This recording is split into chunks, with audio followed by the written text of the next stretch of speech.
안녕하십니까. 여러분의 안방명의 공개 클리닉 웰입니다. 자, 오늘 방송, 물론 뭐 공크를 매주 보시는 분들 많이 계시죠. 매주 보시죠, 그럼요. 매주. 저희 네. 대표적인 프로그램이니까요. 네. 그럼요. 예. 근데 오늘 방송을 놓치시는 분들은 정말 땅을 치고 후회를 하실 겁니다. 저희 공클이 여름을 맞아서, 휴가철을 맞아서 역대급 블록버스터 특집을 마련했습니다. 이름하여 닥터들의 수다. 부산 경남의 그리고 또 멀리 여수의 수도 한 분 네. 모셨습니다. 네. 총 6분의 명의가 한 자리에 모셨습니다. 이 6분이 한 자리에 오신다는 것만으로도 우리 공클의 힘이죠, 이게. 대단하죠. 네네네. 그렇습니다. 오늘 이렇게 모시기 힘든 명의들을요 한 자리에 모신 이유가 네. 있습니다. 무더운 여름철 어떻게 하면 건강하게 여름을 날 수 있는지 네. 그 방법에 대해서 알아보는 시간 마련했는데요. 네. 저도 사실 요즘 지치고 힘들어서 궁금한 거 진짜 많았거든요. 네. 원래 준희 씨가 조금 궁금한 게 많죠? 네, 여러분들 오늘 기대해 주시기 바랍니다. 네. 저도 의사인데 예, 이거 흥분돼요. 어허. 예. 그러니까 여름 휴가철 떠나기 전에 음흠. 좀 여름 건강 수칙을 알고 떠나는 것이 좋지 않을까 싶어요. 네네. 오늘 우리 이분들에게 음흠. 건강한 여름을 날 수 있도록 네. 좋은 말씀 좀 구해보도록 하겠습니다. 그렇습니다. 건강한 여름나기의 첫 번째 1탄이 되겠습니다. 오늘 이 방송을 놓치신 분들은 제 방송을 꼭 보셔야 될 것 같은데요. 네. 자, 총 6분의 명의가 어떤 얘기를 해주실지 한 분 한 분 화면으로 만나보도록 하겠습니다.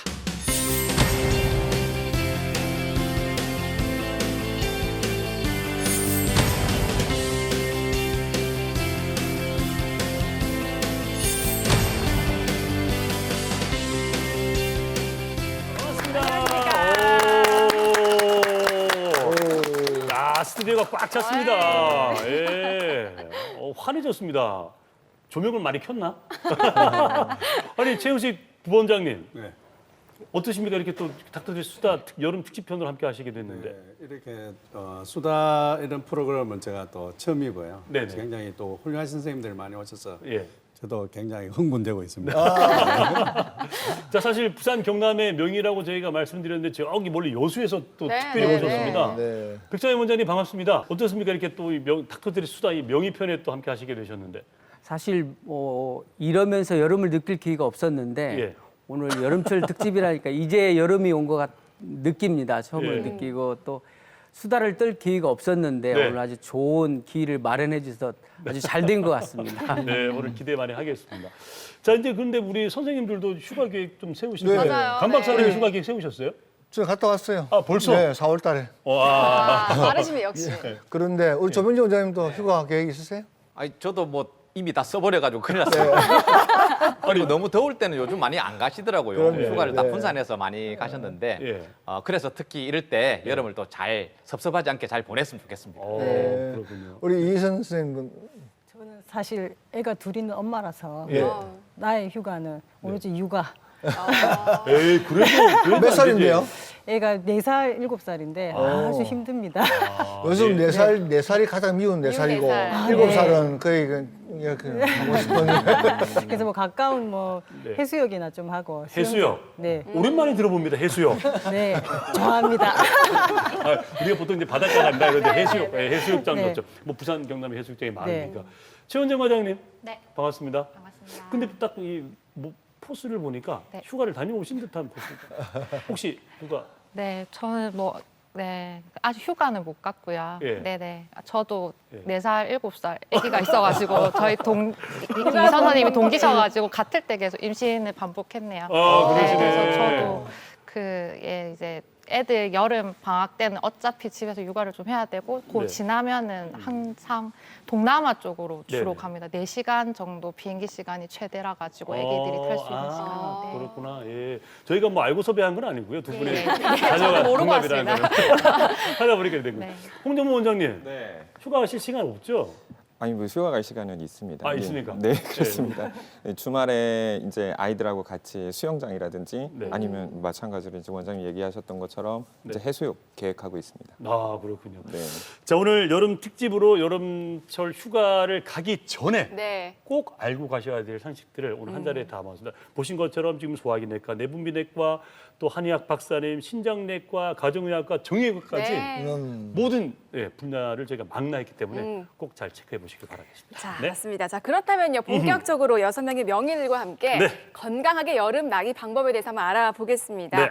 자, 저희가 사전에 부산, 경남도, 여수 명의들께 사전 앙케이트 조사를 드렸습니다. 여기 6분뿐만 아니라 다른 분들에게도 저희가 앙케이트를 다 네. 부탁했어요. 네. 예. 굉장히 재미있는 답변이 있었는데요. 먼저 확인해 보겠습니다.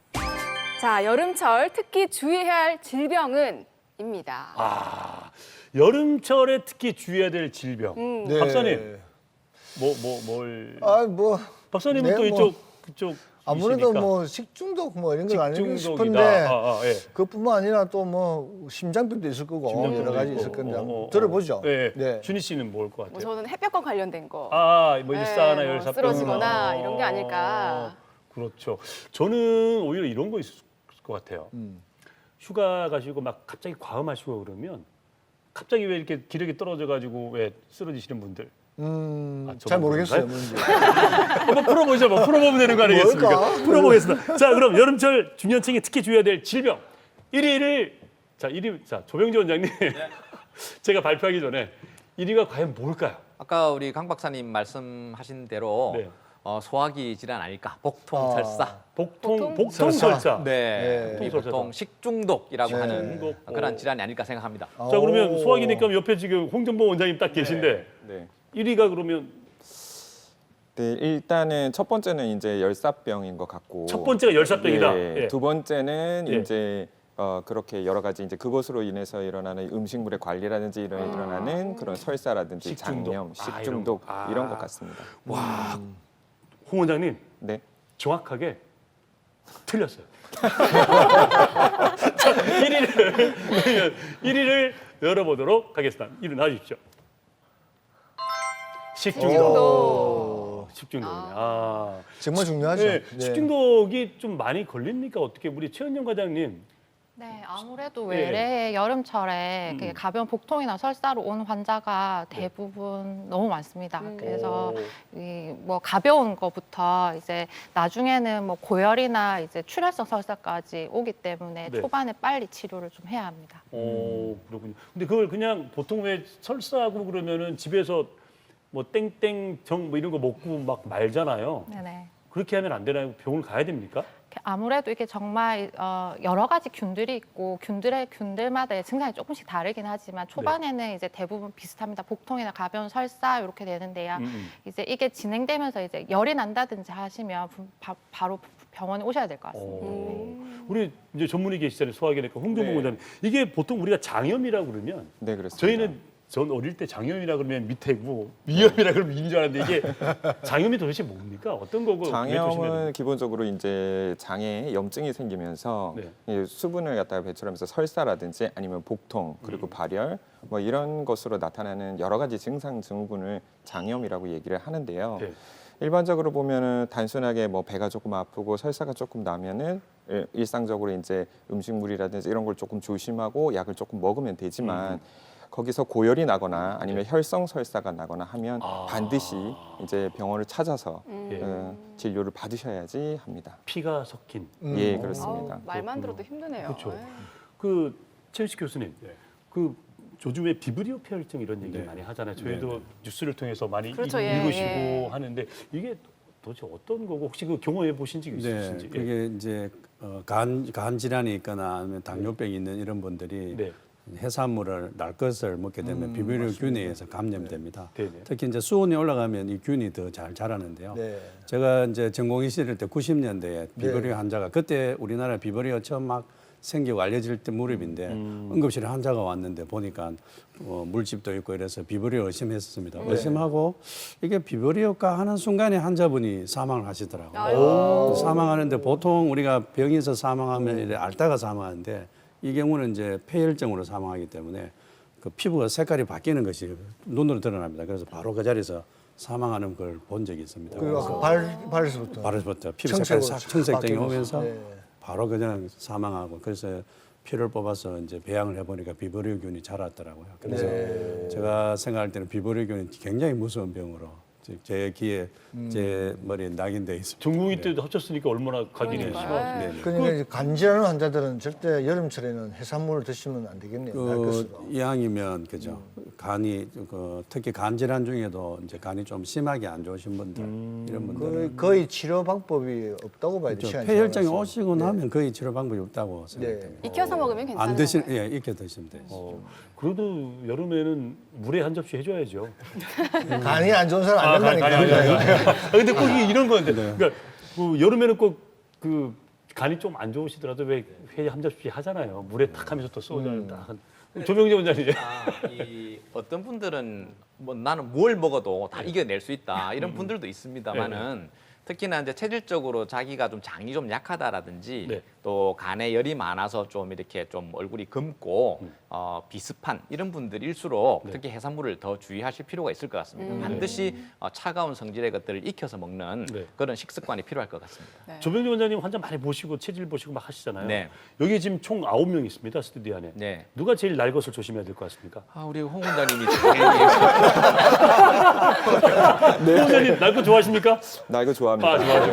네. 자주 익혀 먹도록 하겠습니다. 네, 그래도 뭐 홍 원장님 워낙 그 전문인이시기 때문에. 아니 근데 사람들이 네. 보면은 환자들이 스스로를 좀 과대평가하는 경향이 있어요. 자기를 나는 괜찮다. 네, 그렇군요. 조심하셔야 돼요. 그렇습니다. 자, 그럼 두 번째가 뭔지. 아까 1위가 열사병이고 2위가 식중독이라고 하셨잖아요. 홍정모 원장님. 네, 맞습니다. 2위 열어주세요. 해주십시오. 홍 원장님께서. 자, 카메라 보시고 2위 열어주세요. 2위가 열사병이에요. 열사병. 아, 그렇구나. 근데 이 냉방병 혹시 백창희 원장님, 네네. 냉방병하고 이 관절 질환하고 혹시 뭐 문제가 있을 수 있을까요, 연관이? 뭐 관절이 아픈 사람이 사계절 아픈 건 맞지만 50견 환자들이 왔을 때 어느 순간이 가장 아팠냐고 물어본 적이 있습니다. 대부분 50견 환자분들이 밤에 많이 아파서 잠을 못 자잖아요. 네. 네. 근데 의외로 대답이 집에서 버스 타고 병원에 오는 동안에 가장 힘들었다고 얘기한 적이 있습니다. 왜 그렇죠? 버스 안에서 강력한 에어컨이 네. 그 차가운 바람이 어깨 속에 쏟아지면서 아주 참을 수 없을 정도로 어깨가 애려서 고생했다는 얘기를 듣고 아 여름철에 뜨거워서만 고생이 아니라 우리가 더위를 피하기 위해서 집에서 선풍기도 틀고 에어컨도 틀고 자기도 오고 그러잖아요. 네. 근데 50견 있는 환자분들은 대부분 어깨 속에 염증이 있잖아요. 네네.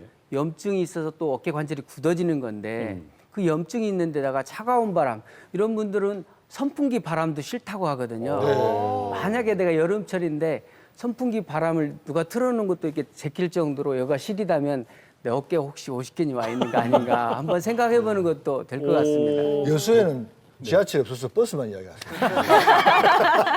갑자기 무슨 말씀이세요, 그게? 지하철이 없잖아요, 그죠? 지하철 냉방이 더 많이 나와요. 아, 버스보다. 그리고 또 우리 이희성 과장님. 네. 냉방병하고 일사병하고 이런 거 좀 조심을 해야 될 것들이 많이 있죠. 네.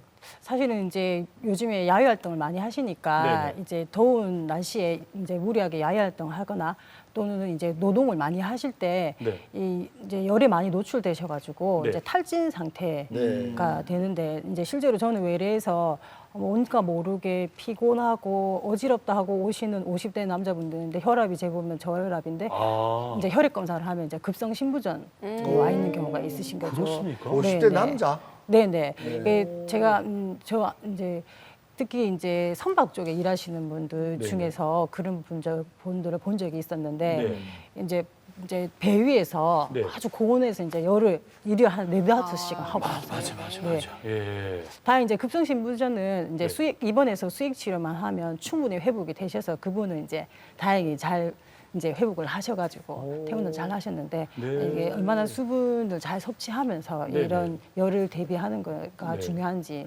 이렇게 느낄 수 있었습니다. 그러네요. 홍정범 원장님. 네. 밀폐 건물 증후군이라고 하나 말씀하셨죠? 아, 네, 네. 이게 뭡니까? 밀폐된 공간에서 네. 일단 지금 같은 시절에는 예전에는 다 이제 방이나 이런 것들이 다 창문이나 트여 있었는데 이제는 빌딩화된 그런 이제 도시에서 빌딩화된 그런 이제 냉방이 중앙 냉방식이고 그리고 다 이제 창문을 열 수 없도록 밀폐돼 있는 그런 공간에 있을 때 네. 그 외에 여러 가지 그 환기라든지 아니면 독성 물질이라든지 이런 거에 노출이 되었을 때 생기는 여러 가지 증후군을 말합니다. 예, 냉방병이라고도 또 이제 얘기도 또 조금 하기도는 하는데요. 네. 예, 기본적으로 그런 부분도 있다라고 얘기 드려요. 그렇군요. 주로 어떤 증세가 나타납니까? 마찬가지로 조금 어지럽고 구토 구역이라든지 아니면은 뭐 실신을 한다든지 아니면 불편한 경우가 좀 많습니다. 네, 그렇군요. 밀폐된 건물 자체에서 이제 그런 불편함을 느끼는 건가요? 아닙니다. 이 밀폐된 공간에 있고 환기가 제대로 되지 않기 때문에 결국 그런 밀폐된 공간 증후군을 해결을 하려고 하면 환기를 조금 더 자주 시켜줄 수 있도록 해야 되고 창문을 열 수 있는 곳에는 창문을 조금 열어두는 것이 좀 환기를 자주 시켜주는 것이 훨씬 도움이 된다고 합니다. 그러고 보면 여름에 네. 우리 나의 하루 일과를 한번 딱 추적해 보면 오, 그럼요. 집에서 나와가지고 바로 차를 타잖아요. 그렇습니다. 차를 타고 또 회사에 주차장에 놓고 또 바로 엘리베이터 타고 사무실 맞아요. 바로 그렇죠. 오니까 예. 밖에 나갈 일이 없네. 네, 네, 시원하고 그럼요. 하니까 맞아요. 조심해야 되겠네요. 그런 것들도. 네, 여름철 특히 주의할 질병 3위는요, 바로 당뇨입니다. 네. 아, 3위가 당뇨. 예. 처음 듣는 얘기예요. 어떻습니까? 왜 이런 겁니까? 이제 여름철 되면 이제 일단은 혈당이 올라가지 않습니까? 네. 이제 땀을 많이 흘리게 되고 또 물을 많이 먹게 되고 물 대신에 과일 저걸 많이 드시게 되죠. 탄산음료나 뭐 탄산음료 이런- 예, 예, 예. 특히 어린애들 일형 당뇨병일 경우에는 이제 일형? 일형 당뇨병 인슐린을 맞아야 되는 경우에 네. 친구들이 더우니까 다 아이스크림을 먹는단 말이죠. 네. 그럼 자기도 먹고 싶은데 혈당이 굉장히 올라갈 수 있죠. 예, 예. 그다음에 이제 어른일 경우에는 이제 땀이 많이 나고 이제 탈수되게 되면 물을 드셔야 되는데 물 대신에 이제 청량음료를 드시고 여름에 가장 이제 혈당이 문제되는 거는 이 과일이 굉장히 많습니다. 과일. 맞아요. 제철에 나는 과일 이런 것들이 이제 당뇨병 환자가 무조건 과일을 못 드시는 건 아닌데 이제 특히 수박이나 이런 이제 네. 당 지수가 높은 것들을 수분 많은 당 많은 것들을 많이 드시게 되죠. 그 당뇨병 환자분들이 혈당이 이제 꾸준하게 이런 것보다 높았다가 낮았다 이런 변동성이 굉장히 위험할 수 있습니다. 네. 그러게 여름에 심하게 되고요. 그다음에 하나는 당뇨병 환자들이 여름에 이제 맨발로 다닐 수가 있습니다. 뭐 바닷가라든지 맨발로. 강가나 네. 이런 데 그렇죠. 당뇨병에 이제 거기 세균 감염 되게 되면 발이 당뇨발. 이제 절단될 위험도 있고 그래서 예. 여름에 당뇨병 환자 그동안 잘 치료되던 환자 최근에 저 외래오는 환자분 혈당이 많이 안 좋습니다. 보면 대부분 밤에 야식을 하든 아니면 음료수를 드시든 과일을 먹었든 이런 것들 많죠. 그래서 부산 혈당 조절이 경남에 잠 제일 못 이루는 밤에 야식을 네네. 드시고 그리고 또 일형 당뇨병은 또 이제 주로 이제 소아들이 많은데 그런 유혹이 굉장히 많죠. 소아들이 많습니까? 일형 당뇨병은 네. 소아에서 오고 네. 이제 이형 당뇨병은 성인에서 오는. 네.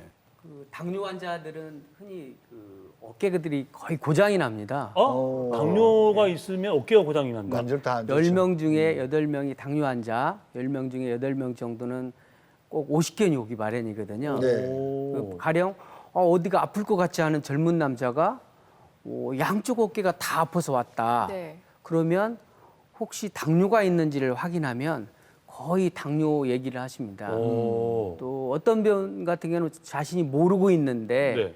그렇게 양쪽이 아파서 검사를 해보면 당뇨가 있고 또 가계력을 조사해보면 네. 부모님이 당뇨로 고생하셨다는 얘기를 하고 네. 그렇게 해서 본인이 당뇨가 있는 것을 어깨 통증 때문에 발견하고 찾아내는 경우도 있습니다. 그렇군요. 근데 어깨하고 왜 당뇨하고 왜 어떤 상관관계가 있을까요? 최영식 교수님. 그 당뇨병이 있으면 이제 여러 가지 이제 혈당이 나중에 높아지게 되면 이제 그 염증 이런 부분에 약할 수 있죠. 네, 그런 네, 부분이 영향이 있죠. 저희들도 당뇨병 환자들의 뭐 여러 가지 당뇨병 어디 간이 안 되는 질환이 맞습니다. 없는데 네. 그 특히 당뇨병 있을 때 50견이 많다는 논문들이 많이 보고되어 있습니다. 네. 그렇군요.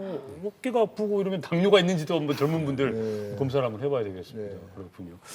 자, 여름철 주의해야 될 질병 저희가 1, 2, 3위 알아봤는데 이 1, 2, 3위는 저희가 우리 명의들께 드린 앙케이트 네. 조사를 표본으로 하고 있습니다.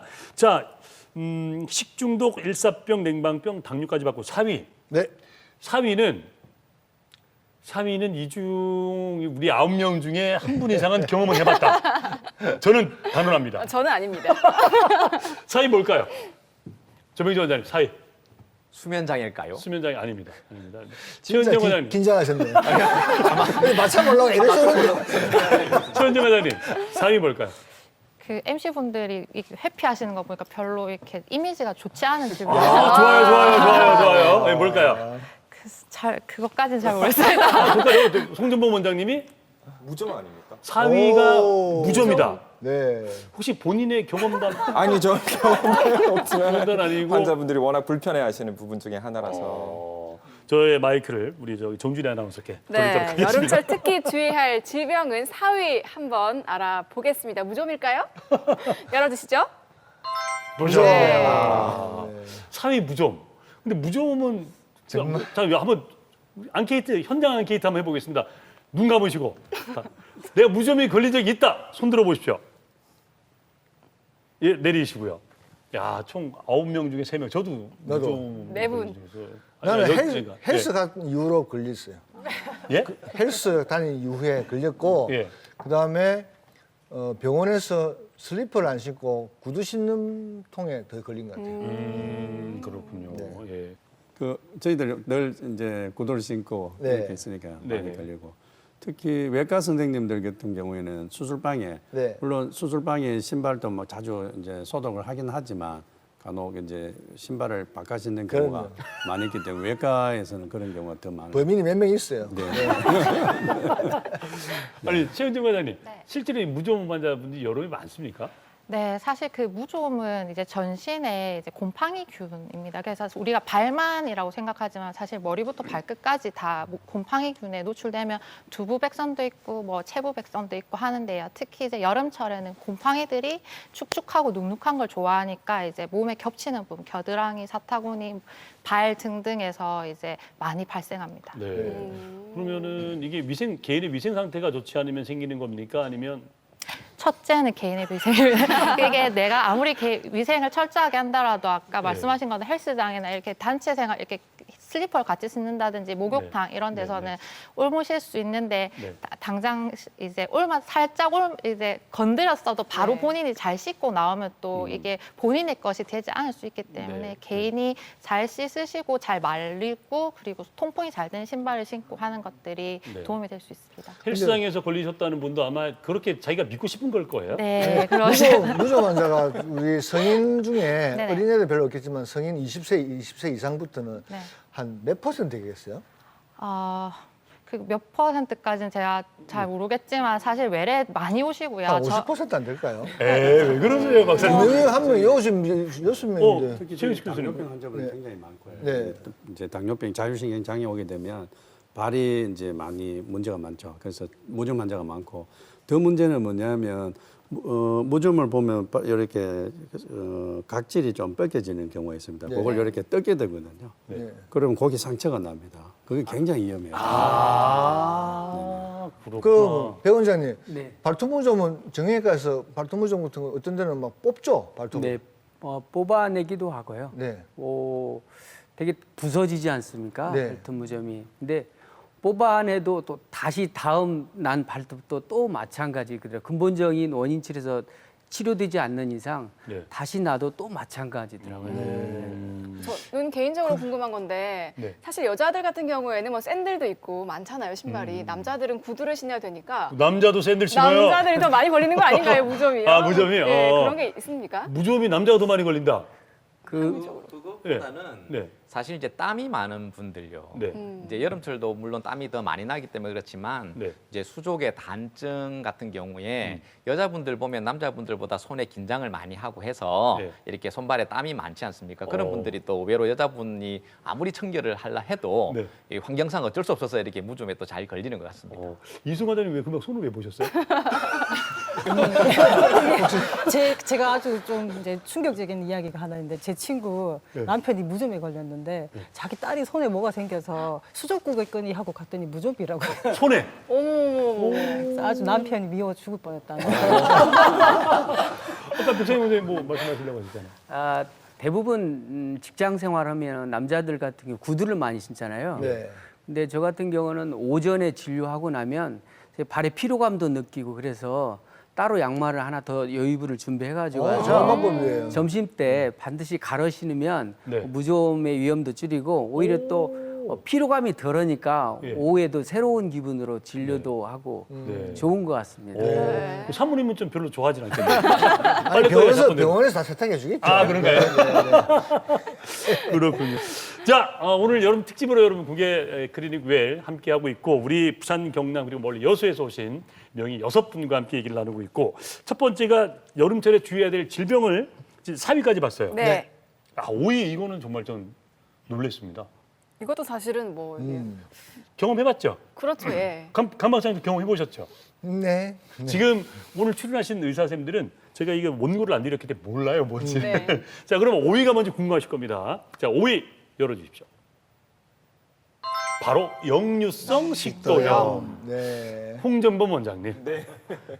왜 역류성 식도염이 여름에 또 조심을 해야 될까요? 역류성 식도염이라고 하는 질환 자체에 이제 특성이 있는데요. 네. 저희가 이제 여름철이라 무덥고 또 이제 습한 기운이 많기 때문에 자꾸 찬 것을 찾게 되고 또 자극적인 맵고 짜온 그런 음식들을 많이 찾게 됩니다. 네네. 잠도 잘 안 오기 때문에 늦은 시간까지 계속 이제 밤을 지새워 가면서 뭐 맥주를 한 잔 마신다든지 담배를 조금 더 하든지 아니면 맵고 짜온 음식들을 야식을 먹고 네. 과일도 먹고 이제 자기 때문에 결국은 그런 생활의 패턴 자체가 지속적인 식도 점막의 자극을 일으켜서 역류성 식도염을 일으키는 주된 원인이 된다고 합니다.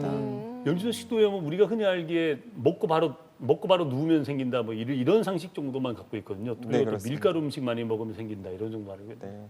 예, 그런 것도 생활 습관의 교정이 조금 필요하고요. 그래서 이제 중요한 거는 늦은 시간까지 이제 식사를 갖다가 많이 하시거나 네. 야식을 드시거나 하는 그런 식습관을 네. 많이 피하셔야 할 것 같습니다. 놔두면 어떻게 됩니까, 역류성 식도염은? 역류성 식도염은 기본적으로 역류성 식도염이라고 확진이 된 상태에서는 생활 습관의 교정과 약물 치료를 번갈아 가면서 하면 되지만 본인이 자가로 이건 역류성 식도염일 것이다. 해서 약국에서 약을 조금 사다서 먹거나 하게 되면은 나중에 그 병이 결국은 다른 병들을 잊어버리게 되는 그 위암이라든지 네. 아니면은 십이지장궤양이나 위궤양 같은 것들을 이제 찾지 못하게 되는 네. 그런 경우가 생기기 때문에 반드시 증상이 심하다면 병원에 찾아가셔서 이제 선생님과 의논하시고 의논하신 결과에 따라서 필요하시면 검사를 하시고 아니면 약을 처방받아 드시는 게 가장 현명한 방법인 것 역시 같습니다. 내과 원장님 다르시네. 말을 아주 잘하시네요. 잘하시네. 그리고 조병재 원장님, 네. 우리 한방병원에도 왜 이런 식도염으로 찾는 환자분들 많이 안 계세요? 이 여름철에 특히 많은 이유를 생각해 보면 네. 금방도 말씀하셨지만 우리가 냉면이라고 하는 것들도 갑자기 땡기네. 그 이름은 냉인데 네. 안에 들어가는 거 보면 뭐 다대기에 또 각종 향신료 다대기요? 양념장. 양념장.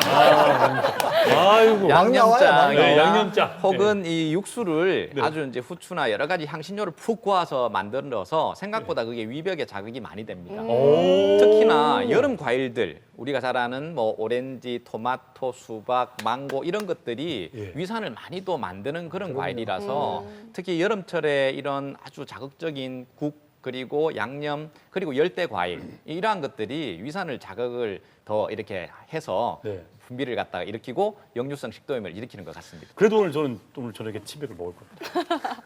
포기할 수 없죠. 치맥은 진리죠. 자, 지금까지 여름철 건강을 위협하는 질병에 대해서 알아봤는데요. 자, 두 번째 주제에서는요. 네. 조금 더 건강해지는 방법에 대해서 뭡니까? 한번 알아보겠습니다. 네. 여름이 또 노출의 계절 아닙니까? 그렇죠. 네.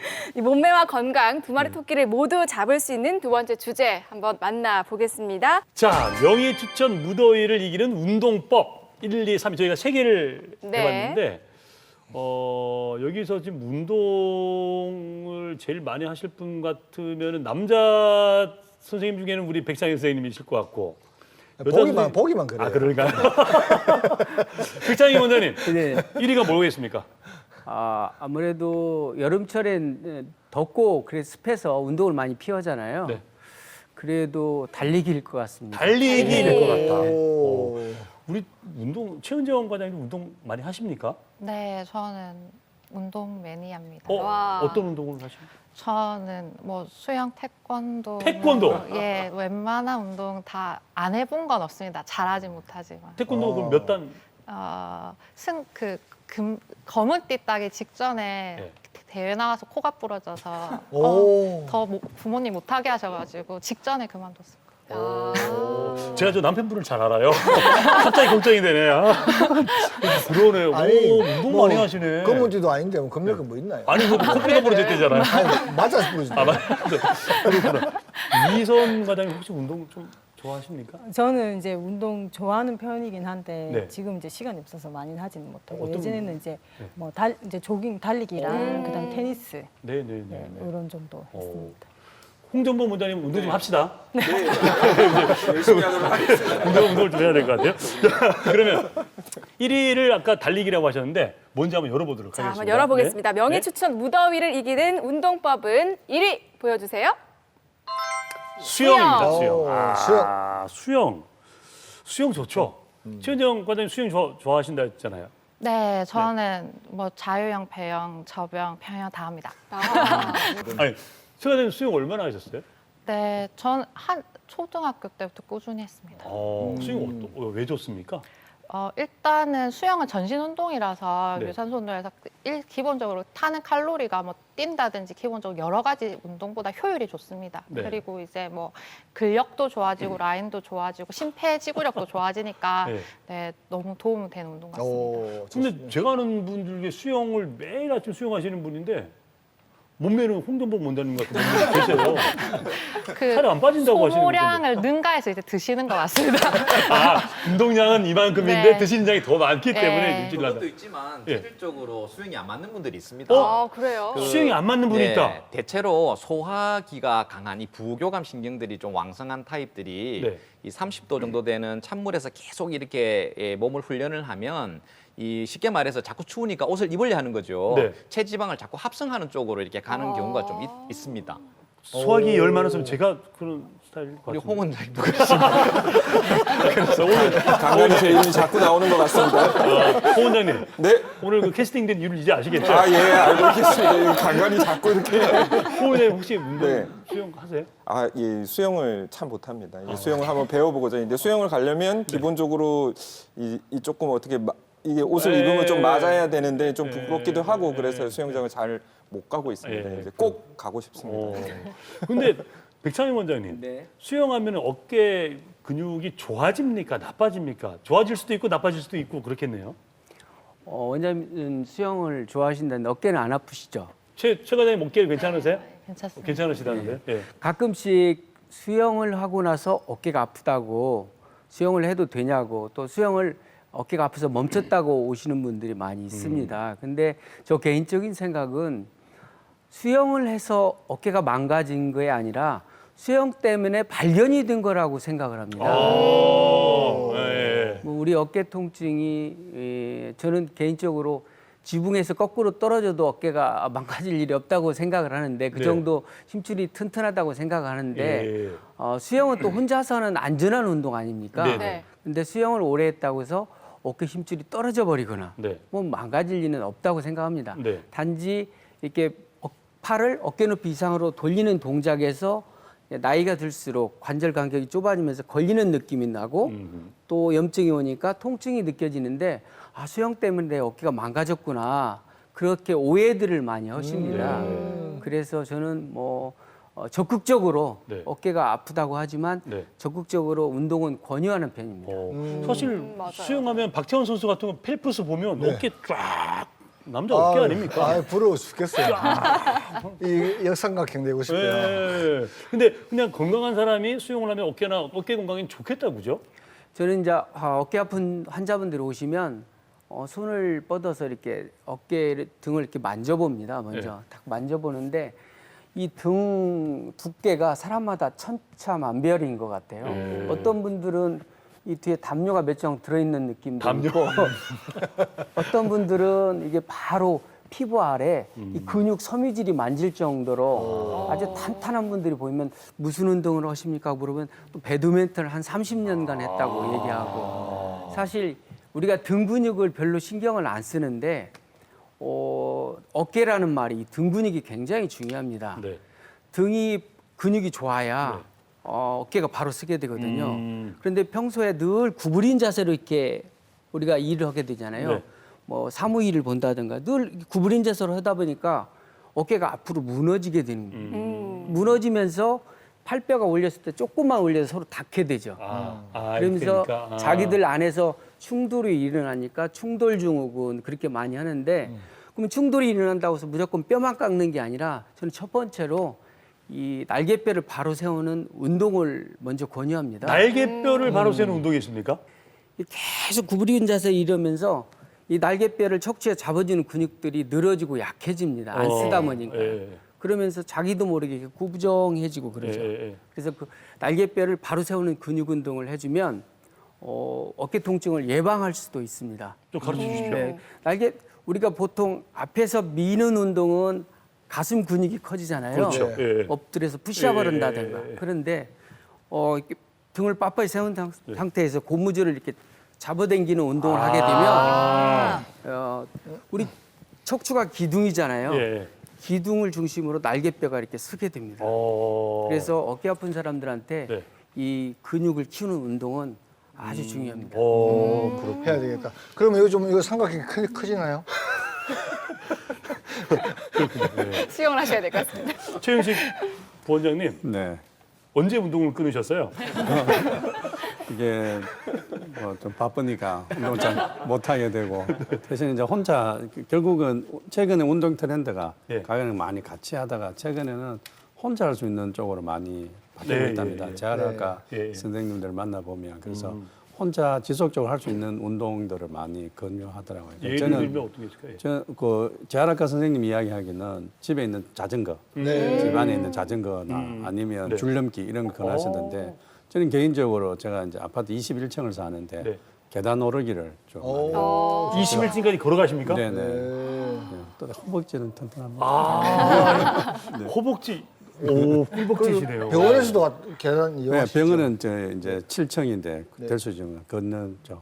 생활 속에서 운동을 하고 계시네요. 아니 21층까지 걸어가려면 중간에 쉬시죠? 처음에는 좀 힘들지만 예.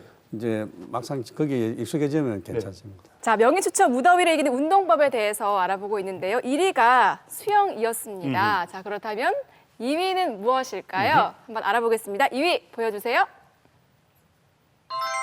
자전거. 맞아요. 실내든 실내든 예. 자전거를. 예. 대부분 이제 옷걸이로 많이 이용하지만 실제 저게 굉장히 좋답니다. 그렇군요. 근데 집에서 어느 정도 타야 이게 효과가 좋은지 어허. 저도 거의 옷걸이로 이용을 하고 있거든요. 보통 이제 땀이 날 정도로 운동하시면 될 것 같아요. 특히 이제 아까 수영도 좋지만 아까 우리 선생님 말씀하셨듯이 수영하려면 일단 가야 되잖아요.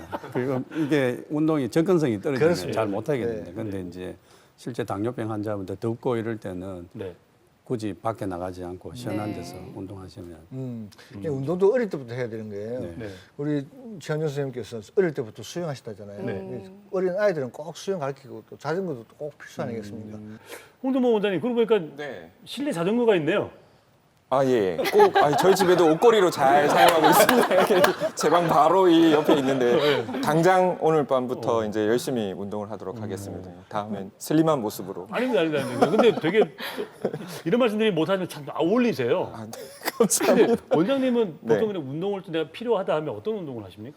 보통은 아이들이랑 같이 이제 걷기 운동이라든지 아니면 뭐 같이 놀이터에서 놀아준다든지 그런데 아이들이 조금씩 더 커가면서 네. 그런 기회는 조금 더 줄어들게 되고 아이들 뭐 이제 같이 수영장을 가거나 아니면 이럴 때 옆에서 이제 뭐 잡아주는 역할 네. 그 정도 이제 하고 있는데 네. 거의 숨쉬기 운동이 다죠. 네. 본인이 운동을 잘안 적극도 하고 안 하는 있습니다. 운동은 없다. 네. 잘 알겠어요. 득재 원장님.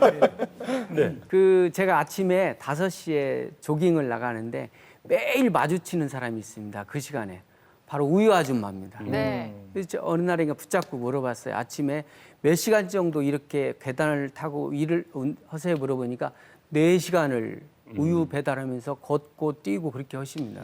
근데 그분이 몸이 굉장히 슬림해요. 그래서 우유를 배달해 주는 사람은 병원에 안 오는데 집에서 받아 먹는 사람은 그 검정색 옷을 입고 무릎이 아프다고 병원에 옵니다. 이거 비만을 숨기기 위해서 네. 검정색 옷을 입고 이렇게 네. 병원에 오시는데 그런 분들 이렇게 서 있을 때는 모르는데 의자에 앉혀 보면 배가 수북 이렇게 나오거든요. 근데 백상희 원장님께서는 서서 진료하시잖아요. 네. 서서 수술하시고. 근데 이성 과장님이나 우리 다 보시면 다 앉아서 진료하시잖아요. 저는 그래도 조금 서서 하는 편인데. 아, 그래서 하신다. 저희는 예. 이제 투석 받는 신정 환자들이 베드에 이렇게 누워 있는 상태에서 제가 회진해 두고 진찰을 하고 네. 하기 때문에 네. 조금 걷기는 하는 것 같습니다. 네네네. 아니 근데 그 저희 듣기로는 뭐 저희 그 이 앙케이트를 조사했는데 운동하니까 뭐 여러 가지 하셨어요. 되게 특별한 운동을 저희 추천했거든요. 실내 암벽 등반을 클라이밍. 지금도 하십니까? 지금은 조금 자주 못했는데요. 예. 저는 중고등학교 때 기회가 있어가지고 꾸준히 했는데 이제 근데 체대를 안 가시고 어떻게 의대를 가셨어요? 보니까 지금 수영했어, 태권도했어, 중고등학교 하시고 체대를 가셨어야지 의대를. 심심해서 의대 간 거예요. 아 요즘 그런가요? 이러고 다니면 운동선수 같다는 얘기 많이 듣습니다. 저도 처음에 머리 그렇게 짧다고. 오 실내 암벽. 그러니까 이것도 되게 근력이 있어야 네, 되지 않습니까? 근력이 제가 원래 사실은 이제 중고등학교 때는 근력이 없는 편이었는데 이제 클라이밍 하면서 근력이 많이 좋아졌고요. 이게 이제 전신 근력 운동 중에는 제일 효율이 좋고 또 이게 제일 정상을 딱 올라와서 딱 쳤을 때 쾌감이 너무 좋기 때문에 이제 스트레스 해소에도 되게 좋습니다. 최 교수님, 이 만성 질환자 있지 않습니까? 네네.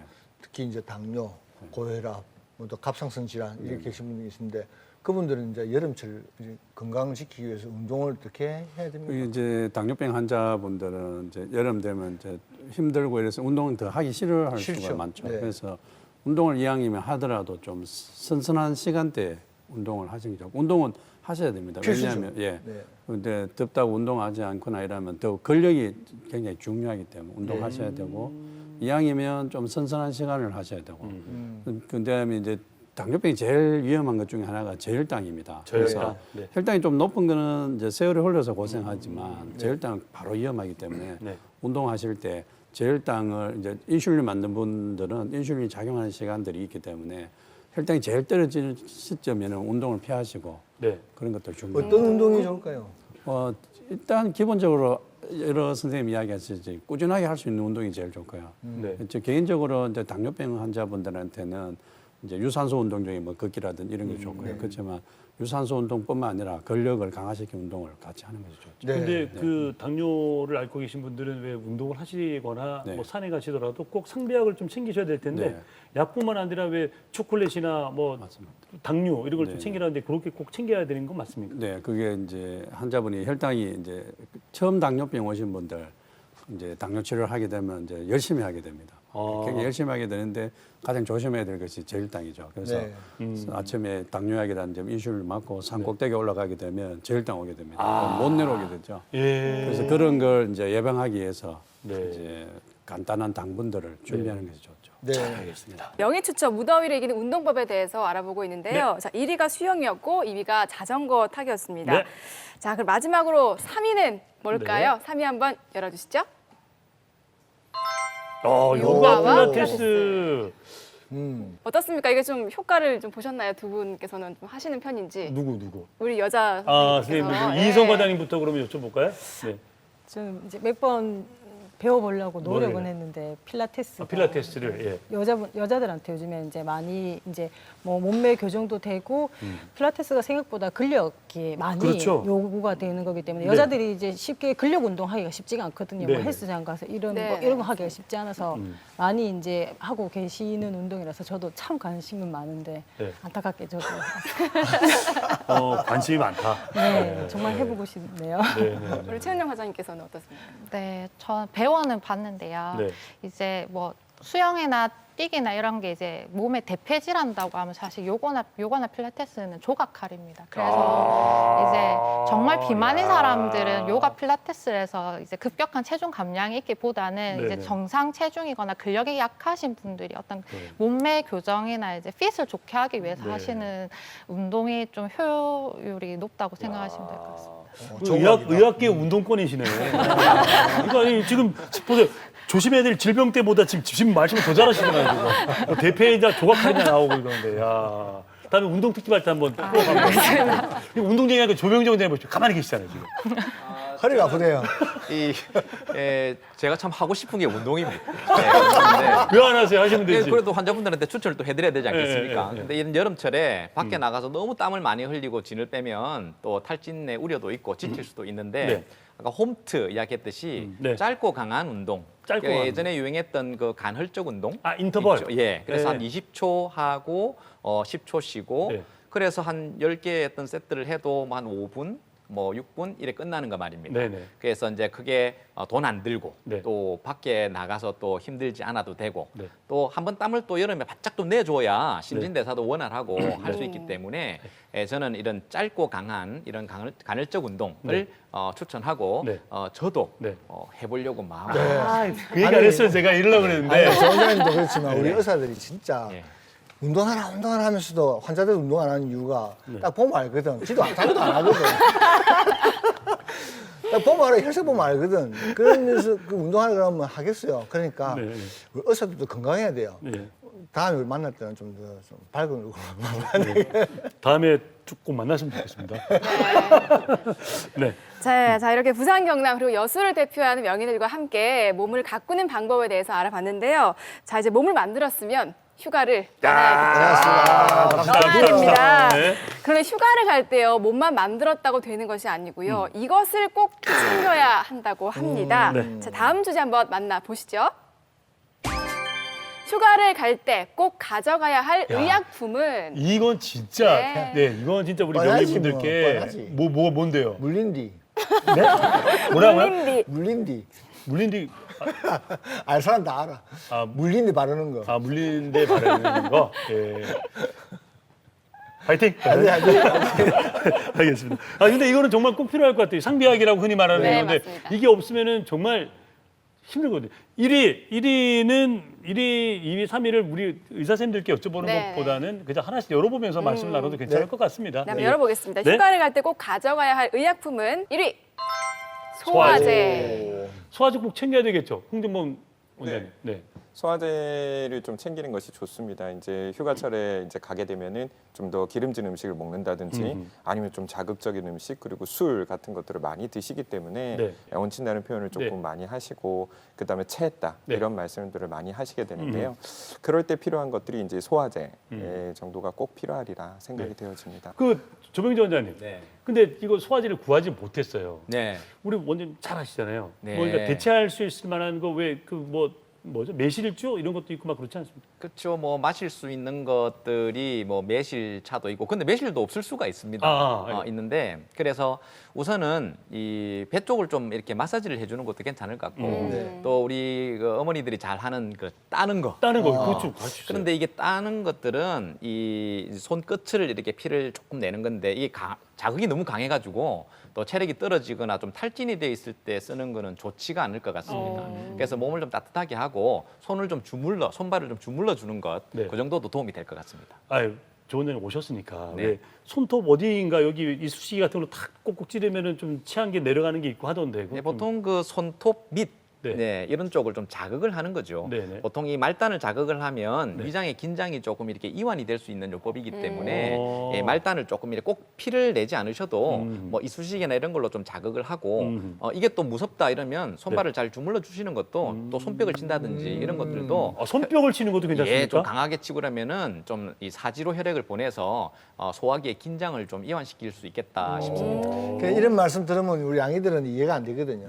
그게 어떻게 그게 가능하냐 하는데 사실 우리가 모르는 부분이 있어요. 그래요. 한의사들 하시는 부분이 네. 사실 진짜 효과가 있거든요. 네. 알겠습니다. 네. 네, 정말 뭐 좋은 말씀 해주셨습니다. 음. 휴가 갈 때 꼭 가져가야 할 의약품에 대해서 알아보고 네. 있는데요. 1위가 소화제였습니다. 챙겨야죠. 네. 자, 그럼 두 번째로 뭘 챙겨야 될까요? 2위 한번 열어주세요. 아, 이거 아까 강 박사님 말씀하신 네, 거죠? 그거죠. 벌레 물림 치료제라고 있습니까? 요즘은 벌레 물림 치료제 전에 물지 않게끔 미리 바르던데요. 이거 최 과장님? 네. 모기가 제일 중요할 것 같은데요. 네네. 모기로 이제 요즘 치카 바이러스나 이런 것도 좀 유행을 그렇죠. 했고 일본 내염도 있기 때문에 네. 일단은 모기는 안 물리게 이제 기피제를 챙겨가는 게 일단 제일 중요할 것 같습니다. 네. 네네. 그게 시중에 나와 있죠? 네네. 최 교수님. 네. 모기 기피제 레펠런트 이렇게 뿌리는 거 있죠. 네. 네. 근데 진드기도 많이 문제되더라고요. 요즘 진드기 문제 많이 되고 네. 있죠. 예. 네. 이사님. 알러지 약을 꼭 가지고 와야 될 것 같습니다. 알러지 약을 가져간다. 알러지를 치료할 수 있는 약. 네. 제가 한 10년 전에 네. 딸을 비행기 안에서 공중에서 잃어버릴 뻔한 경험을 한 적이 있습니다. 비행기 안에서. 오. 네. 평소에는 뭐 알러지를 전혀 모르고 지냈는데 비행기 미국 갔다 오면서 기내식을 먹었는데 갑자기 아기가 옆에서 아빠 입술이 가려워요 그래요. 그래서 보니까 약간 붉어지긴 했는데 별거 아니라고 생각했는데 잠시 몇 분 지나니까 아빠 숨쉬기가 곤란해요. 그렇게 얘기를 해요. 보니까 이미 입술이 너무 많이 부어서 이제는 막 숨쉬기도 곤란하고 조금 있으니까 아기가 벌써 의식이 자울자울하니 없어져 가고 있었어요. 그래서 비행기 안에서 해결할 것이 아무것도 없었습니다. 뭐 네. 물수건 말고 차가운 음료도 안 되고. 그래서 버뜩 생각난 게 비행기 안에 혹시 구급약이 있는지 승무원을 불러서 네. 막 요청을 했거든요. 네. 그랬더니 그 구급함 상자를 꺼내놓는데 한 번도 사용을 해본 적이 없어가지고 그런 일이 없겠죠. 예, 잘. 예, 예. 어떻게 뜯어야 될지도 모르고 그래서 막 부랴부랴 이래서 그 약 목록을 보니까 다행히 항히스타민제하고 스테로이드 주사가 있었어요. 그래서 부랴부랴 스테로이드 주사약을 까서 네. 아기한테 놓고 네. 그래서 점점점 붓기가 가라앉으면서 네.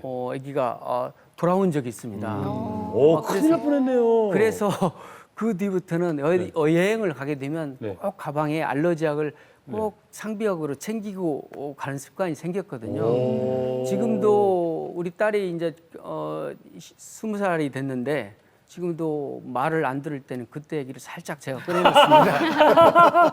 오, 이 본래 이게 왜 네. 저기 볼한테 쏘였을 때 이런 증상이 많이 오지 않습니까? 또 다른 뭐 경험하신 분 계신가요? 아니 저는 경험을 주로 안 했지만은 우리가 그 풀장이나 야외 풀장이나 산에 네. 갔을 때 그 바베큐 할 때 보면은 콜라 캔에 든 거 있잖아요. 사이다나 보면은 나 갔다 오면은 벌이 들어가 있어요. 근데 그거 모르고 마시잖아요. 벌이 목에 들어가면서 목을 쏘아버리면 목에서 붓는 거예요. 질식가 버리거든요. 그렇기 때문에 야외에서 캔 맥주라든지 캔 탄산 음료수를 마실 때 꼭 그 열어난 지 얼마 됐을 경우에는 꼭 확인하고 드시는 게 중요하거든요. 그 목을 쏘아버리면 바로 그냥 그 굉장히 위험하거든요. 아니 이승 과장님, 예를 들어 벌에 쏘였다. 어떻게 합니까? 제 아는 친구는 벌에 쏘니까 벌을 뽑더니 이게 막 부어오르더라고요. 어떻게 해야 됩니까, 그럴 때는? 보통 벌이나 아니면 여러 이제 그 곤충에 물렸을 때는 일반적인 조치는 똑같은 것 같습니다. 네. 그 상처 부위를 씻고 네. 그다음에 이제 팔이 이제 심장보다는 아래에 네네. 위치하게끔 아. 해서 이제 가시는 게 더 네. 도움이 될 것 같고. 네. 일단 벌에 쏘였다 그러면 벌을 침을 뽑아야 되잖아요. 아, 그래도- 아닌가요? 막 우스갯소리로 벌 침을 네. 뽑아와야지. 뭐 병원에서 그런 얘기가 있긴 한데 네. 그렇진 않은 것 같고 그 앞서 말했듯이 이제 응급 상황은 네. 이제 급성 이제 반응이기 때문에 네. 사실 그거는 이제 무조건 이제 응급실 빨리 가는 게 사실은 이제 일반인들이 대처할 수 있는 네네. 수준은 아니라고 생각이 들고요. 이제 우리가 아까 음식물 먹고 네. 음식 먹고 생긴 것도 급성 알레르기 말고 우리가 일반적으로 이제 두드레기가 일어난다 네네. 이랬을 때 아. 만약에 이제 약이 없는데 네. 이제 도움이 되는 게 하나가 뭐가 있냐면 보통 우리가 감기약 같은 거는 챙겨갈 수가 있는데 네. 우리가 감기약 중에 콧물약이 사실은 항히스타민제입니다. 아. 그래가지고 없으면은 그 약을 먹어도 조금 도움을 받을 수가 있습니다. 네네. 이게 두드러기 같은 게 음식물을 먹고 두드러기 같은 게 네, 좀 당장 날 약이 때는 없는데 감기약이 혹시 있으면 야, 이거 꿀팁이네. 콧물약. 네, 좋습니다. 콧물약을 뭔지 이거 알아봐야 돼. 감기약 다 먹을 수는 없잖아. 그잖아요. 아니 뭐 벌레 물린데 뭐 연고 바르고 이렇게 하면 되지만 또 이제 여행 가다 보면 타박상을 입는 경우가 많잖아요. 그러면 보통 파스를 많이 챙겨 가시는데 뭐 이걸 뭐 바르는 걸 해야 되는 건지 뿌리는 걸 해야 되는 건지 이거 뭐 어떻게 해야 되는 겁니까? 백창 원장님? 뭐 타박이나 이런 건 뿌리고 바르는 것보다는 사실 냉찜질이 진통 효과와 또 부어오르는 부종을 막는 데는 가장 제일로 좋을 것 같습니다. 냉찜질. 예, 네네. 급히 구울 수 있는 게 없을 때는 네. 뭐 차가운 얼린 음료수 캔도 좋고요. 즉각적으로 대체할 수 있는 것은 그런 게 좋을 것 같습니다. 냉찜질. 알겠습니다. 네. 자, 휴가 갈 때 꼭 가져가야 할 의약품 두 번째까지 알아봤는데요. 1위가 소화제였고 2위가 벌레 물림 치료제였습니다. 자, 그렇다면 마지막으로 3위는 뭘까요? 3위 한번 보여주시죠. 진통제. 이거 필요하죠. 네. 네. 여행 가게 되면 에어컨을 많이 차 안에서도 네. 에어컨 냉방 이런 부분이 있기 때문에 네. 두통이 많이 생길 수 있습니다. 그 정도는 진통제가 가볍게 네, 해결될 수 있습니다. 아. 고생하지 마시고 네. 하나를 드시면 편하게 여행을 보낼 수 있습니다. 여행 가서 특히 네. 뭐 이렇게 뜨거운 데 갔는데 네. 장시간 그래서- 에어컨에서 네. 머리 맞아요. 아프니까 네. 그때는 진통제 같은 게 괜찮다. 네. 또 뭐 하실 말씀 있으신가요? 여행 갈 때 이건 꼭 가져가라. 조병재 원장님. 근데 이제 꼭 가져가는 우리 세 가지 그 소화제 그리고 뭐 진통제 벌레 네. 물린 이런 부분에 응급에 쓰는데 일반 우리 그 한 5, 60대 분들 보면 한방에 우황청심환에 대한 신뢰와 믿음이 너무 강하셔가지고 그래가지고. 예, 꼭 들고 가십니다. 가시죠. 그래도 먹으면 또 낫는다고 그래요. 네. 그런데 사실은 그것은 우리가 예전에 이 소위 말하는 중풍이 초기에 네. 이렇게 쇼크가 왔을 때 쓰는 것에 대한 효과를 보고 하신 것 같은데 이것은 소화제도 아니고 진통제도 아니고 네. 아무것도 아니기 때문에 막 그래도 뭐 기분상 좋으시기 위해서 들고 가시는 몰라도 네. 너무 맹신은 안 했으면 좋겠습니다. 그러니까 들고 있으면 마음이 편하면 들고 가실 수 있는 거죠. 예. 뭐 부피도 안 크고 이러니까. 예. 최은영 과장님, 네. 네, 그 해외 멀리로 가신다든지 할 때 이제 멜라토닌 같은 것도 도움이 좀 되실 수 있는데요. 네. 여름철에 특히 또 불면증 있으신 분들 네. 그냥 수면제는 그 이제 본인 의존이 생길 수 있기 때문에 제일 네. 처음에 이제 가볍게 시작할 수 있는 것이 멜라토닌입니다. 멜라토닌 약? 그 뇌에서 이제 나오는 호르몬인데 네네네. 미국은 드러그스토어에서 이제 가볍게 살 수 있지만 한국은 의사 처방이 있어야 하긴 합니다. 네. 근데 이제 그거 꾸준히 복용을 하면 이제 수면의 질이 좋아지기 때문에 네. 여름철 불면이나 그 시차 적응에 도움이 되실 수 있습니다. 멜라토닌. 네, 저한테 수면- 꿀팁이네요. 수면 호르몬이죠. 네. 그렇죠. 네. 그걸 먹으면 되네요. 예. 네. 예, 방금 전에 얘기하셨듯 이제 해외로 이제 여행을 많이 가시는데 동남아시아나 아니면 오지로 가시는 분들도 좀 많습니다. 그럴 때 우리가 챙겨가는 약은 아니지만 네. 기본적으로 이제 예방 접종이라든지 이런 네. 것들이 아하. 또 매우 중요할 것 그러네, 같습니다. 맞네. 그래서 저희 뭐 소화기 쪽에서 보면은 네. 간염 중에 특히 A형 간염이 또 만연 지역으로 가게 되면은 네. 미리 좀 막고 네. 준비를 하셔서 네. 가시는 것이 가장 좋은 방법일 것 같습니다. 좋습니다. 네. 네. 자, 이제 마지막 주제에 대해서 얘기를 해야 될 것 같습니다. 오늘의 바로 오늘의 핵심이 아닐까 싶은데요. 네. 자, 마지막 주제 한번 보여주시죠. 부산 경남 명희가 추천하는 여름 보양식은 먹는 거 중요하죠. 이거는 이제 하나 열릴 때마다 본인이 체크했다는 분들은 한 말씀씩 해주시면 되는 겁니다. 네. 1위부터 총 5위까지인데 제가 다 좋아하는 거네요. 다 좋아하는 겁니다. 벌써 배가 고파지기 시작합니다. 이걸 뭐 하나씩 열어보면서 얘기를 네. 들어보면 좋을 것 같습니다. 자, 먼저 1위부터 열어보도록 하겠습니다. 1위 열어주세요. 역시 삼계탕. 예, 삼계탕 투표하신 분? 두 분이십니다. 세 분. 예. 먼저 그럼 이희성 과장님. 네. 뭐 대표적인 우리가 여름철 음식이 아니겠습니까? 네. 이제 아무래도 여름철에는 이제 무더위에 네. 이제 지치고 하기 때문에 네. 이제 고단백 음식들이 도움이 네. 될 수가 있고 네. 특히 이제 닭고기는 소고기나 이제 돼지고기보다는 조금 네. 더 이제 필수 아미노산이 많기 때문에 또 흡수율이 좋기 때문에 네. 도움이 되는 것 같습니다. 네.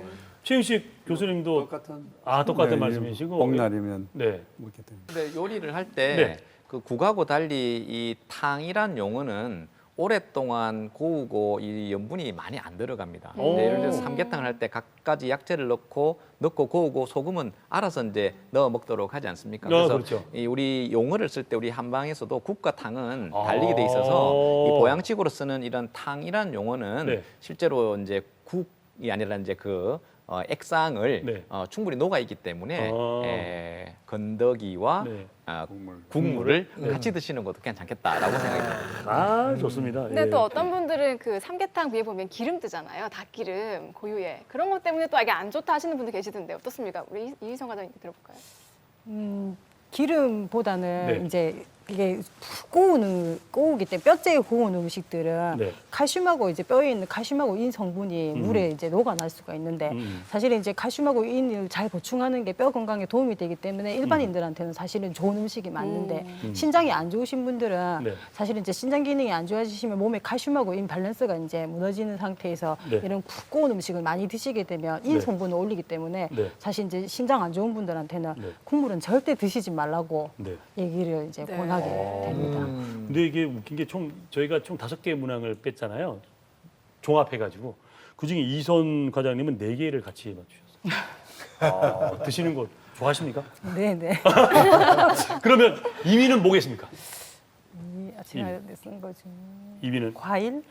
과일. 자, 그러면 과연 2위는 과일이 맞는지 2위를 열어주세요. 장어입니다. 장어. 장어는 조병재 원장님, 최은정 과장님, 이선 과장님 이렇게 하셨네요. 장어가 좋죠. 뭐 일본에서 이제 네. 보양식이라면 대표적인 게 네. 장어덮밥. 네. 네, 일본 사람들 여름에 많이 그래 먹는 걸로 알고 있고 네. 또 이게 이제 민물 장어를 말하지 않겠습니까? 네. 이게 대체로 육류가 안 맞는 타입들 또 혹은 또 바다 음식이 안 맞는 타입들의 아주 중간쯤으로 네. 장어는 아주 스테미나 음식으로 추천할 만할 것 같습니다. 최은정 과장님 장어 좋아하십니까? 저보다 4살, 7살 애기들이 좋아해서 장어를? 저희 집은 장어집을 억지로 제가 따라가고 애기들이 장어탕도 잘 먹고 그래서 몇만 원씩 깨집니다. 혹시 그 아이들도 운동합니까? 아마 할 것 같습니다. 지금 벌써 활동량이 대단하기 때문에. 네. 그렇군요. 아니 홍준모 원장님 장어 안 좋아하세요? 장어 좋아합니다. 어디가 장어도 민물 있고 바닷물 있고 막 그렇잖아요. 주는 대로 먹습니다. 아니지 않습니다. 특히나 좋아하는 거는 네, 민물장어 좋아. 민물장어, 네. 소금구이입니까 아니면 양념? 소금구이 좀 좋아합니다. 역시 장어도 실패하시네. 민물장어 소금구이를 딱 드셔야 되거든요. 이거는. 네. 끝나고 먹으러 갑시다. 자, 장어 잘 봤고, 자 그러면 3위는 3위는 혹시 3위 뭘까요? 3위는 지금 여러분에게 필요합니다. 3위 열어보겠습니다. 물이죠. 물 이거는 뭐 정말 잘 챙겨야죠. 평소에도 많이 먹는 것도 중요하고. 교수님. 그렇죠. 탈수 굉장히 위험합니다. 뭐, 네. 당뇨병 환자나 갑상선 환자나 모든 환자, 설사나는 환자분들, 네. 모든 분들의 병이 가장 나빠지는 거는 탈수죠. 그래서 네. 탈수만 방지해줘도 병이 많이 회복됩니다. 그래서 아마 피부 건강에도 아마 수분이 굉장히 중요할 것 같고. 네네. 그렇군요. 네. 이게 그럼 물을 마시는 건데 사실 뭐 맥주나 뭐 다른 이런 것들을 마셔도 좀 괜찮지 않을까 뭐 이렇게 좀 냉커피 안심을 뭐 하긴 이런 거. 하거든요. 물이나 뭐 맥주도 뭐 커피도 있을 수 있고 물 마시는 거는 성분이니까. 같은 거 아닌가 네. 어떻습니까, 우리 전 과장님? 이선 과장님. 예. 근데 이제 맥주라든가 탄산은 사실은 이제 안에 있는 성분들이 이제 또 당도가 있기 때문에 네. 오히려 갈증을 더 유발하고요. 맥주도 마찬가지. 맥주 먹으면 이제 요의감을 많이 느끼시는 게 실제로 수분 이제 화장실에 자주 가게 되기 때문에 네. 또 안 좋고 또 맥주 같은 경우는 요로결석 같은 경우를 아. 또 더 유발할 수 있는 그런 네네. 성분이 있습니다. 그래서 사실은 이제 그냥 맑은 물이 네. 제일 좋은 것 같습니다. 제가 네. 봤을 때는 탄산은 근데 정말 몸에 해롭기 때문에 사실은 먹으면 안 되는 음식이 아닐까. 네. 이선 과장님 맥주 안 드십니까? 좋아합니다. 미안해요 이게. 요로결석 걸리신 분들이 네네. 그 속설이라는 게 맥주 4리터를 마시면 요로결석이 빠진다 그런 얘기를 하죠. 근데 오히려 요로결석이 뭐 생겼으면 네네. 또 이렇게 소변을 많이 내보내기 때문에 좋을 수는 있지만 또 요로결석 경향이 있으신 분들은 맥주를 드시면 안 되겠다. 그죠? 네네. 네. 맥주는 또그 탈수 조장하기 때문에 네. 네. 탈수에 의해서 여러 결석이 잘 생기기 때문에 그렇죠. 그거 맞죠. 자, 부산 경남 명예 추천하는 여름 보양식에 대해서 알아보고 네. 있습니다. 1위가 삼계탕이었고요, 2위가 장어, 3위가 물이었습니다. 자, 그렇다면 4위는 무엇일까요? 한번 열어주시죠. 4위. 연포탕. 연포탕. 홍준범 원장님 연포탕 좋아하십니까? 연포탕 이제 먹어본 적은 있습니다. 쏙 네. 좋아하지는 않으시네요. 네, 자주 접할 기회가 없어서 예. 오로지 장어. 네. 알겠습니다. 장어 한번 먹어야 되겠는데. 연포탕 어디에 팔아요? 많이 팝니다. 많이 팝니다. 그래요? 예. 그 연포탕에 뭐 넣어 먹으면 좋습니까, 조병재 원장님? 뭐 각종 해산물들이 다 들어가죠. 대표적으로 이제 낙지라든지 이런 문어 같은 것들이 네. 이렇게 들어가면서 아주 이제 식감을 자극을 하고 네. KNN 맛집 프로에 보니까 많이 나온 거 같아요. 야, 역시 방송을 하시는 분이야. 여기서 맛집 프로그램까지 같이. 예, 잘 알겠습니다. 자, 그럼 다음 열어볼까요? 네, 4위 연포탕까지 알아봤고요. 5위 한번 알아보겠습니다. 네. 5위 열어주세요. 콩국수. 와, 이거 저는 맛있겠다. 진짜 전 콩을 참 좋아하거든요. 저도요. 콩국수 좋아하시는 분? 홍정호 원장님 네. 장어 외에 또 하나 나왔습니다. 콩국수. 예, 그렇습니다. 예. 콩은 콩도 굉장히 좋아하는 음식 중에 하나인데요. 네. 예, 그 뭐 콩국수는 일단 시원하고 네. 식감이 좋고 네. 쫄깃하고 너무 좋은 것 같습니다. 거기 콩국수 드실 때 뭐 얹어 먹습니까? 그냥 먹습니다. 오이. 오이 오이채. 그거 하고요. 깍두기. 무슨 말? 콩국수 드실 때는 땅콩 있잖아요. 아. 땅콩을 쫙 갈아가지고 싹 뿌려 먹으면 진짜 맛있어요. 고소하겠네요. 어느 집에서 나오는지 모르겠네. 저 콩국수가 어디에 좋을까요? 뭐 콩은 잘 알다시피 단백질이 풍부한 음식이니까 여름철 기력 회복에 많은 도움이 될 거고 특히 이제 우리가 이제 동물성 단백질이 있고 이제 식물성 단백질이 있다면 네. 이제 콩이 대표적인 식물성 단백질 네. 아니겠습니까? 네. 특히 이제 흡수도 좋고 그리고 이제 보양식이라는 게 사실은 또 맛있어야지. 네, 그다음에 또 그럼요. 시원한 이런 느낌을 네네. 많이 이제 줄 수 있는 그런 음식이고 또 쉽게 먹을 수 있는 음식이니까 제 생각에 여름철에 정말 좋은 보양식이 될 수 있을 것 같습니다. 네. 조명조는 그 콩에 드는 여성에 좋은 호르몬이 뭐 있죠? 예, 뭐 파이토에스트로겐이 많긴 하지만 뭐라고요? 식물성 에스트로겐이라고 합니다. 네네. 그게 많긴 하지만 젊은 여성들처럼 충분히 그게 있는 분들이 또 너무 그걸 많이 섭취하시게 되면 네. 오히려 또 호르몬 밸런스를 깰 수가 있겠다라고 생각이 들고요. 네. 그 원래 이제 동물성 단백질이 주로 우리 이제 여름철 보양식으로 많이 등장이 됩니다. 예전부터. 근데 그거조차 안 되면 콩이라도 밭에서 나는 소고기, 이 콩이라도 이용해서 단백질을 섭취를 했고 특히나 콩은 성질이 차다라고 우리 한방에는 나와 있습니다. 그렇습니까? 예, 성질이 차고 더위를 이긴다라고 딱 정확하게 나와 있기 때문에 예전에는 약재로 실제로 또 썼습니다. 네. 그래서 이 더위 먹은 사람한테 콩을 갖다가 이제 갈아서 따로 주기도 했기 때문에 여름철 보양식으로 나온 게 아닌가 이런 생각이 듭니다. 원장님, 우리 체질적으로 또 맞는 음식들이 있잖아요. 요거 좀 대표적인 걸 좀 간략하게 좀 설명 들어볼까요? 예, 이렇게 분류를 해보면 전체적으로 단백질 공급이 핵심입니다. 네. 이 초복, 중복, 말복 우리나라도 아주 이렇게 틀에 상습적으로 이렇게 만들어 놓은 것처럼 네. 이 그때 무조건 단백질이거든요. 네. 그래서 이제 지치고 힘든 이런 여름철에는 하루 한 100g 정도의 단백질 섭취는 좀 필요할 것 같습니다. 네. 지방이 좀 하루에, 적은, 예, 네, 예. 지방이 적은 단백질 섭취를 필요한데 대체로 이제 또 분류를 해보면 해산물이 있고 네. 또 육류가 있고 네. 또 민물이 또 있지 않습니까? 네, 네, 네. 이럴 때 대체로 이런 차가운 성질의 해물이 안 좋은 체질이 있습니다. 이 태음인들처럼 장이 짧고 간에 열이 많은 분들은 해산물보다는 주로 닭이라든지 뭐 소라든지 이런 쪽으로 좀 선택했으면 좋겠고요. 네, 네. 또 위장 쪽이 오히려 열이 많은 분들은 닭이나 인삼처럼 이러한 열물을 더 써버리면 또 역류성 식도염이나 이렇게 또 위산 과다를 또 일으킬 수도 있습니다. 네. 그래서 우리 소양인이라고 하는 네. 위장이 아주 뜨거운 가진 그런 체질들은 네. 좀 자극적이고 열 많은 것보다는 네. 오히려 시원한 해산물 쪽으로 네. 드시는 게 좋을 것 같습니다. 그러면 오늘 나오신 김에 네. 홍정범 원장님하고 최 교수님한테 어떤 게 좋다고 한번 하나씩 추천해 주시죠. 우리 홍 원장님은 예. 이 장어 장어, 좋아하시죠? 예, 장어가 제일 좋을 것 같습니다. 예, 시원하고 장어 또 이 예. 속에 열도 좀 있으셔 보이고 예. 우리 이제 교수님 같은 경우는 예. 삼계탕이 좋잖아요. 삼계탕. 옆에 저기 운동권 최은정 과장님은요? 우리 그냥 워낙 잘 드시니까 그냥 콩국수 드시는 게 좋을 것 같습니다. 잘 알겠습니다. 정말 재미있었습니다. 예. 자, 오늘 공익 크리미널 여름 특집 블록버스터급 제 1편으로 건강한 여름 나기를 우리 부산 경남 그리고 여수에 계신 명의 6분을 모시고 했고요. 네. 이게 끝이 아니잖아요. 그렇죠. 네. 다음 주는 역시 특집입니다. 아름답게 여름 나는 방법을 저희가 주제를 가지고 네. 또 명의들 모셔서 낱낱이 캐드릴 테니까 다음 주 여름을 아름답게 나시고 싶으신 분들은 TV 앞에 모여주시길 바랍니다. 자, 저희는 다음 주 토요일 오전 9시 다시 건강한 모습으로 여러분께 인사를 드리도록 하겠습니다. 함께 하실까요? 네. 여러분 건강하세요. 건강하세요.